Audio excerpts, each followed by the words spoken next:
Guys. So welcome everyone. We're glad you could join us today on our today's session of our Wednesday webinar series. We do this every Wednesday at 10 a.m. Pacific time, for those of you who are not Pacific time. And we're bringing together voices from across education to share what's working in their world and spark ideas you can take back to yours. Now, today it's just me, but I've been with Parsec for 3.5 years, and I've learned some things along the way by using our tools and interacting with our partners. And for the next 30 minutes, our goals are simple: to enjoy the conversation. So this is going to be interactive. You guys are welcome to raise your hands, slow me down, ask questions from your specific practice. We want you to walk away with at least one new insight and then make a meaningful connection. So if that's to me or to Kate, who's on the call with Parsec as well, I want to say hi, Kate the Great. That's great. But with other educators as well, who might be doing similar things to you or have similar problems of practice that they're addressing. And this space is, like I said, meant to be a conversation, not just a presentation. So if you keep your video on, that's preferred, and don't hesitate. Again, raise your hand, come off mute, tell me to stop, slow down, all of that, and ask questions throughout. Let me see here. I got to go to the next slide. Last week, we kicked off our 3-part series with Dr. Angie Barfield that was all about the power of harmful language. So they were talking about when you hear racial slurs being used on campus, how do you engage? What do you do? How do you be wise about that engagement? And it was incredible. There will be 3 total sessions around that topic that will continue through October, November. And then over those 3 sessions, Dr. Barfield will guide us in recognizing, responding to, and transforming language practices that impact students every day. So stay tuned for more information from our team. We'll get those dates out to you, make sure that you have them, but don't miss it. There have been times myself where I've heard something and had no idea what my responsibility was in that. And if you've ever felt that way, that's where you're going to get some information on how to engage. Next week, we have our CEO, Babatunde Ilori. He's going to be talking about the Measure What We Value Summit, which is right here. So on February 4th, 2026, we're hosting our Measure What We Value Summit at the Elite event venue in Fresno, California. So Scott, I know you've always wanted to come to Fresno. It's been on your bucket list for quite some time. So come February 4th, you are more than welcome to join us. And the summit brings together educators, leaders, and partners of ours to explore how we can better use data to shape strategy and student success with 3 tracks. So there's going to be governance, student voice, and then there's going to be Parsec workshops that are specifically related to our tools. So there's something for every person in every role. We're really going to be emphasizing academic return on investment. So if you've heard the term academic return on investment a lot lately, that's where our summit's going to be really honed in. We have less than 10 tickets left. So now would be the time to jump on board, and you can visit parsecsummit.com. Kate, if you don't mind putting that link in the chat, you can purchase tickets today. And before we move on to today's discussion, we have some first-time guests to our webinars here, maybe all first-time guests to our webinars. So if that's you, just go ahead and put a 1 in the chat. We want to acknowledge our first-time friends. If you've been here more than that, just put the number of how many times you've been here in the chat. If you've been here 32 times, put that number in the chat. Well, we're so grateful to have you all here. Let's see. 1. This is 2. Scott's number 2. Scott, what was your first webinar with us? Last week. Okay. Oh, so for the harmful language one. Yeah. Awesome. Yes, sir. Yeah. Thanks for being here. I see some 2s. I saw a 10. So I think that we should give our 10 a prize. Where was that? It disappeared. Oh, man. All right. Well, if that 10 comes back. Awesome. Guys, well, thank you for being here and joining us today. Today's going to be really simple.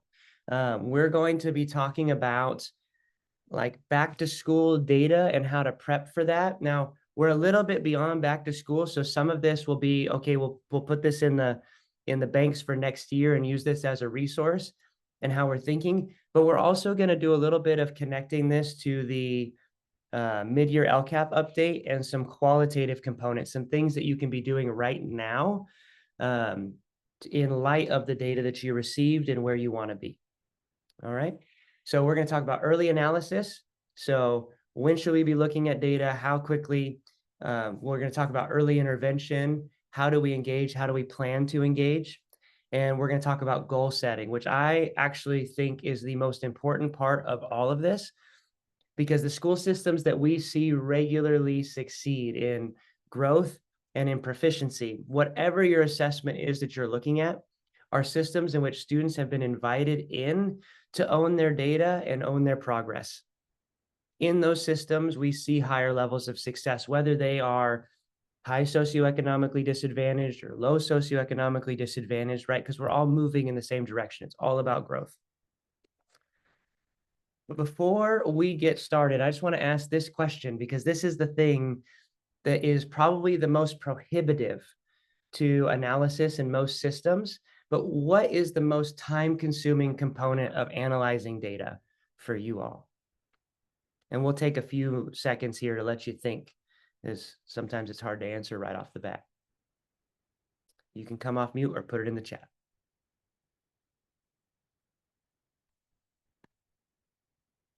Sorting data by subgroups. Somo, that's great. That's a really common one we come across.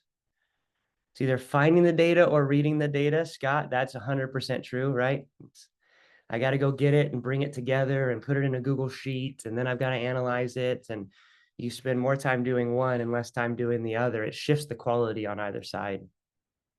It's great.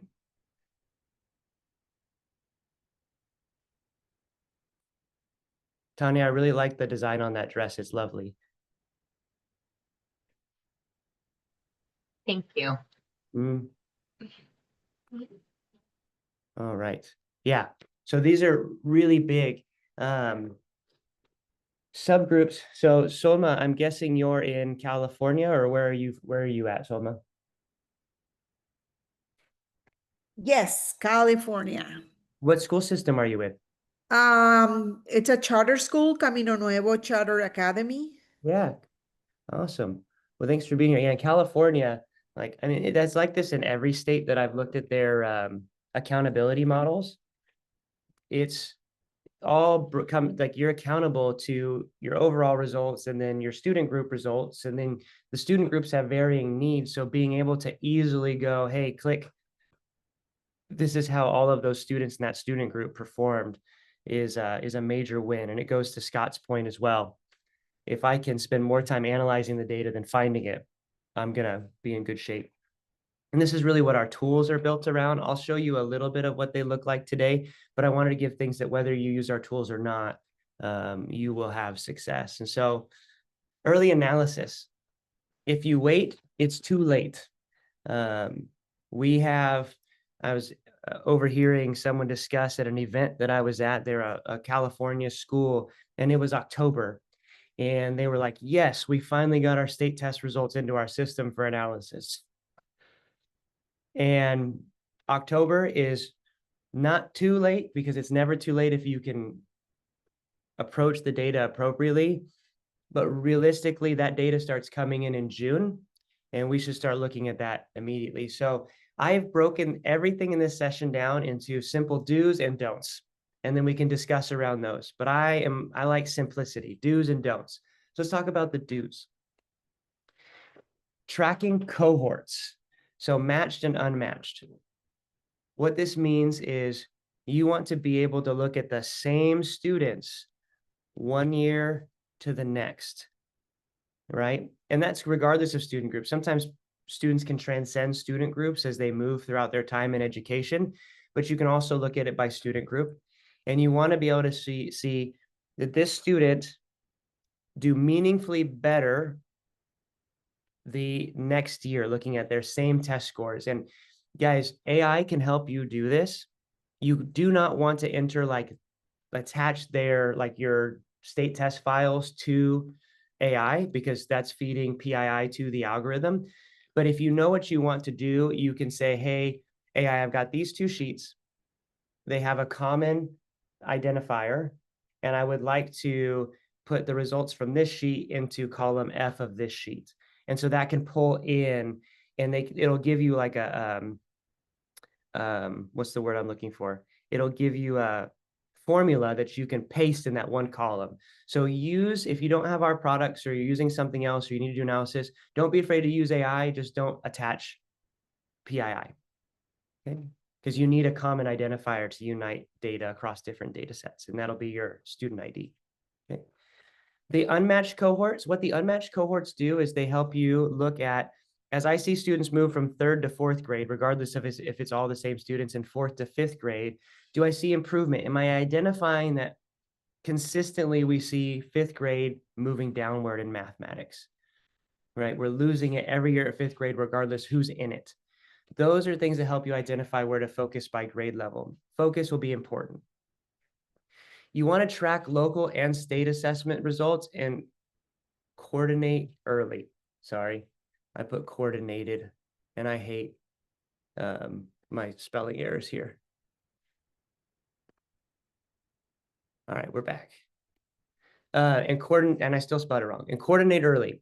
So what this means is, guys, sometimes you'll have students who do really well on a spring interim assessment and who don't do very well on the state test, or vice versa. You want to be able to look at both of those things together to see that there's correlation. Because if you're having an intervention for a student just because they did poorly on the state test, but they did really well on the spring assessment, well, it may just be that they were hungry or upset, or mom or dad got into a fight, or dog died, or grandma's sick, or I was just tired, any number of things during the testing window that shifted their results. So make sure you coordinate those both. And in our platform, you can actually do that pretty easily. So your spring, this is what I just said, your spring interim data and state summative data are not always correlated. If there's a low correlation between your spring local assessment data and your interim data and your state summative data, you want to address that as well. And so there's something called a Pearson R value that you can calculate. This is a note you can take. Sorry, I don't have this in here as something written down, but Pearson R value. There are calculators online where you can take your summative scores and your local assessment scores, and you don't even have to match them.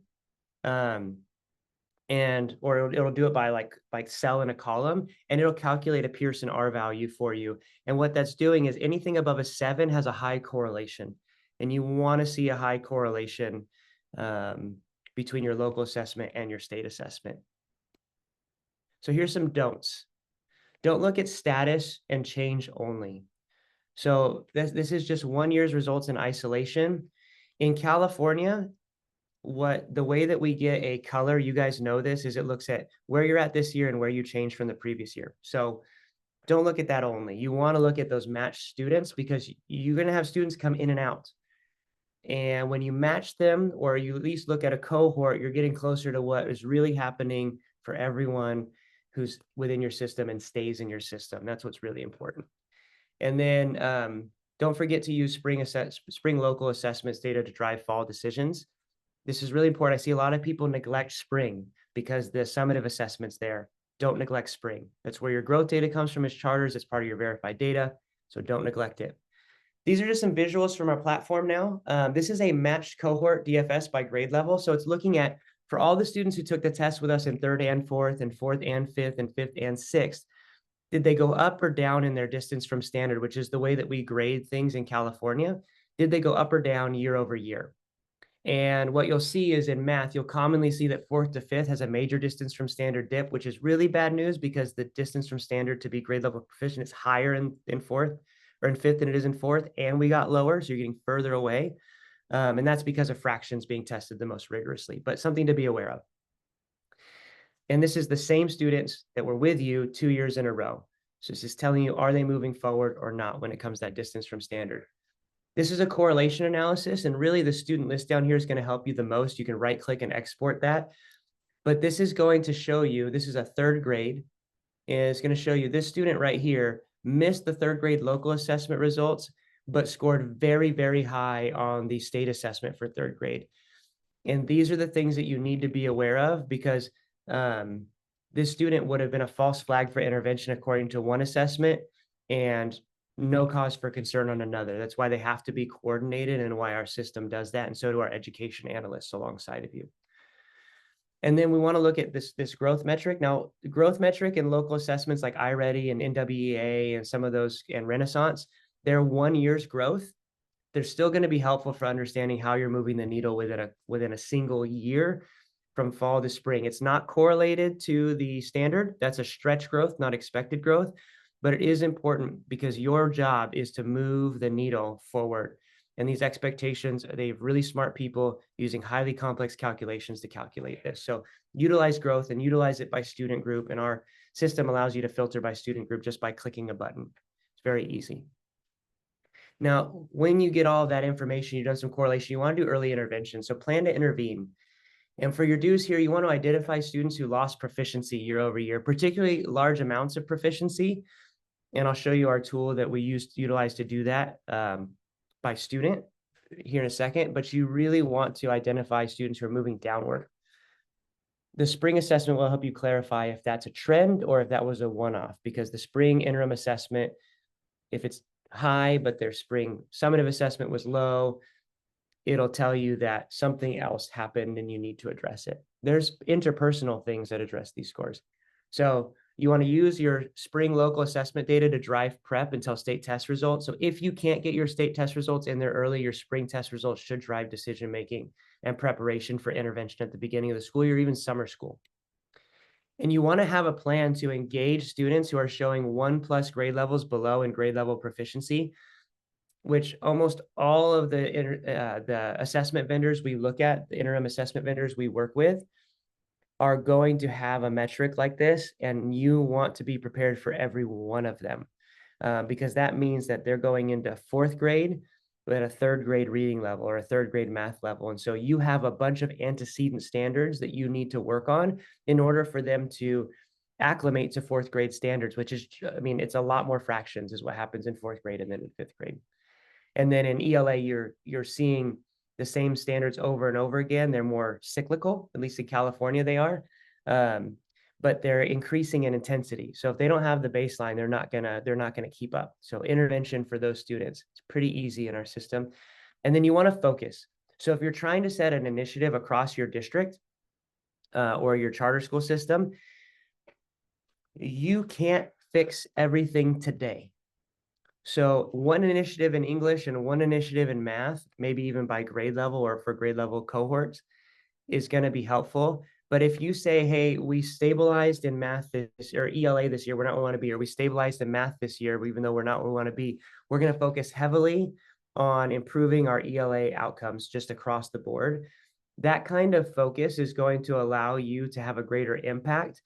And one of the things that a lot of school systems struggle with is they don't have a 5-year plan. They're freaking out because renewal's coming up. They got a new superintendent. They got a new assistant superintendent. You want to think of improvement in long term. And so focus helps you do that, knowing, hey, we're not where we want to be necessarily in ELA or math, but we're going to focus on ELA for this year, maybe next year. We're going to look at results, and then we'll focus on math. And you have to be able to set those initiatives while giving teachers the ability to adapt to the needs of their individual students. But your vision will shift your success. Systems that focus succeed. So your don'ts. Don't look at a single year's data in isolation. Again, I'll say it, I've said it once, I'll say it again. Don't just look at a single year. Look at multiple years of state tests, and you can look at multiple years of local assessment. Look at how your students arrive each year. Look at your fall scores every year and see, do we see proficiency carrying over in fall of each year from 3rd grade to 4th grade to 5th grade, et cetera. And our system helps you do that. And then again, don't ignore the value of spring interim assessment results.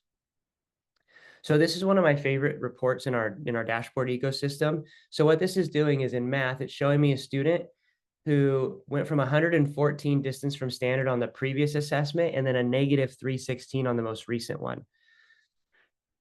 And I've organized it by those who dropped the most. I can do it by those who gained the most too. This takes lagging data, and our partners are looking at this in June and July already. Like they don't have to wait. We go into SIRS and pull it for them.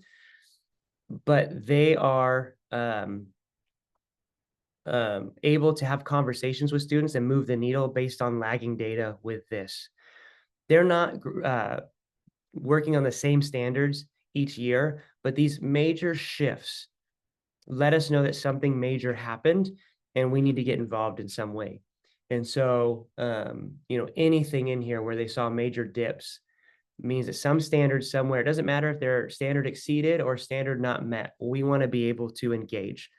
The reverse is true. If we shift this and go highest gains, maybe there is still in standard level 1 not met. If I miss that they had major gains, I miss celebrating something that could propel them forward. So matching these, you can just tell AI, hey, I've got the data in this sheet and I've got a data in one sheet and another, and I want to bring the data from sheet B into sheet A in column C. And it'll give you a formula to help do that. So don't be afraid to use AI to help you write formulas. Again, just don't attach PII to the data. Just let it know what you're trying to do. And if it doesn't work, tell it it doesn't work. I've done this with this kind of data. It'll help you unite that data in a Google Sheet. Our platform, we just do it for you. And then this is spring assessments results where I pulled all students who were in the lower tiers in our system in reading and in math in spring. And so you can see their annual typical growth over here. You can see where they place in the different tiers. This happens to be iReady. And I can export this with a right click and then utilize this outside the system, or I can click it and change the grade level, etc. But this is the way that you make it easy to use outside of the platform and engage with this data. You can pull these reports from your local assessment vendor, iReady, Renaissance, etc. Just know that any student that's unenrolled with you, you've lost their data. So you miss part of the whole story, but the students that stay with you, you still get their data. Okay. The last thing we're going to talk about is goal setting. So fall is the new baseline. Here's your dues for fall. Use your fall scores to inform any adjustments in intervention plans. So if you made decisions for students based on spring and state assessment data, look at your fall data and bring that into the equation now as well. That's going to be really important because something may have shifted for the better or for the worse that you want to be aware of. Is your intervention working? Will I even know by this time? What do I expect to see? These are the things that you want to be able to do. So fall becomes the new baseline. If you're not taking a fall interim assessment, you should be. You need to have that baseline. This is the really important part. Talk with students around the data and about where they want to be in the winter and spring assessments. And this part, the A, we're going to make this available to you guys, this presentation, but this is the question you ask. What behaviors are needed? And you need to do this in a student's language, depending on their grade level, but what behaviors are needed from the student and the adults to accomplish those goals? The systems we see succeed have conversations around the data, and they say, hey, this is where you're at, and this is where you want to be grade level proficient. But let's talk about where you're struggling, where you would like to be, and how can I help? And then we level set and we goal set together, and they own their process. When you give students the ability to own their process, you're going to see bigger wins. Don't forget to get the students involved in setting goals for themselves. John Hattie's a researcher. His work says that if a student knows how they're going to perform on an assessment before they ever do, and they're usually pretty accurate. So you need to ask them what's going on, and we have tools to help do that. All right, Ryan, we have about 4 more minutes left. Just a time check. So how do you set goals? So this is a question for you guys. In your systems, how are you currently setting goals with students around their data? And if not, why?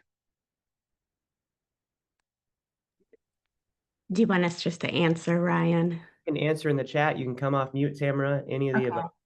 We've built this into our curriculum and instruction process. So we've built it into the actual teaching and learning. We have what we call personalized learning plans, and they happen quarterly. And we work with you guys to provide the data to our teachers, our educators, actually all of our instructional staff, whether they're paraprofessional or teachers in both special education, student services, and education. And we ask everyone to analyze that data. And then the teachers or whoever's working with the students go back to the classroom and they sit down and have data chats with them using our personalized learning plans, which identifies where the student's at and then also what the grade level standards are, and then they make a plan together, and then we have 2 personalized learning plan meetings a year where that information is shared with the caregivers in the greater community. That's awesome. That's the way it should be done, Tamara. And I think this is why Spring sees the success that it sees, because that's the way it should be done. You guys have invested heavily in making that a reality, like heavily. So well done. Any other examples, guys, of having these kind of conversations, or why you don't?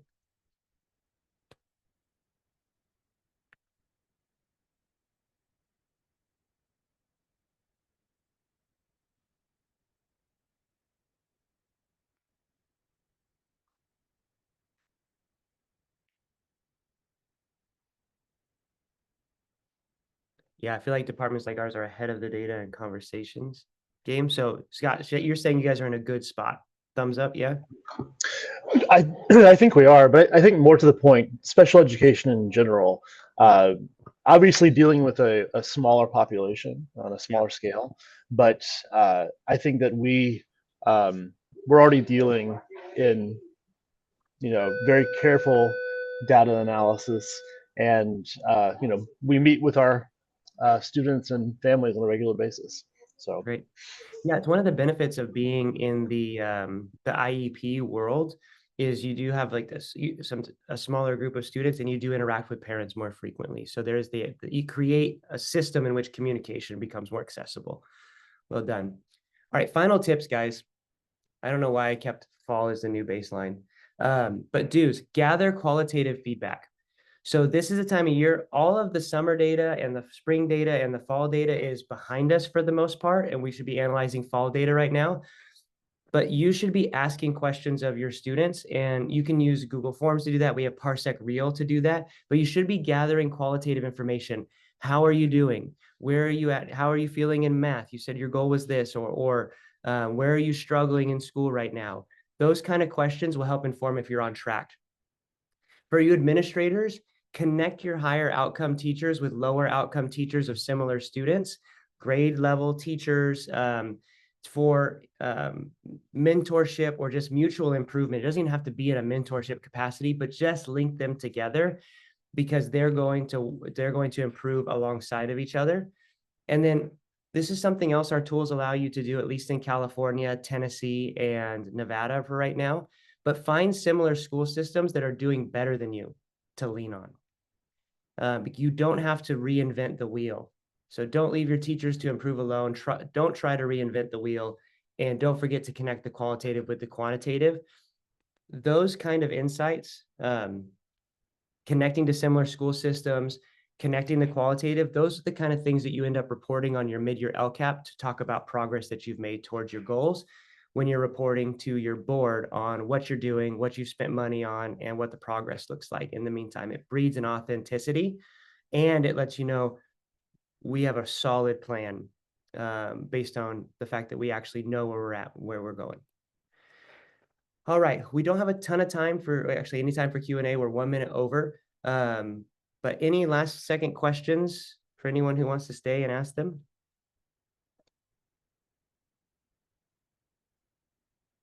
Awesome. Thanks. And then I have some resources in this. That's a Smarter Balanced Back to School Assessment Playbook for using those results. And I have a link to our mid-year LCAP template. We will be putting out a new mid-year LCAP template in November and doing a webinar on that. So make sure that you stay tuned. That's going to be helpful to give structure to that. And we'll talk about qualitative data, quantitative data, and how to report your initiatives and on improvement that you've done based on your intervention, all of those things. We will see you next week at 10 a.m. If you have any other questions or you want to chat with our team, please feel free to email us at hello@ParsecEducation, and Kate or somebody like Kate will get you connected to the right people. And thanks everyone for joining. I hope you have a great day, and we look forward to seeing you on the next webinar.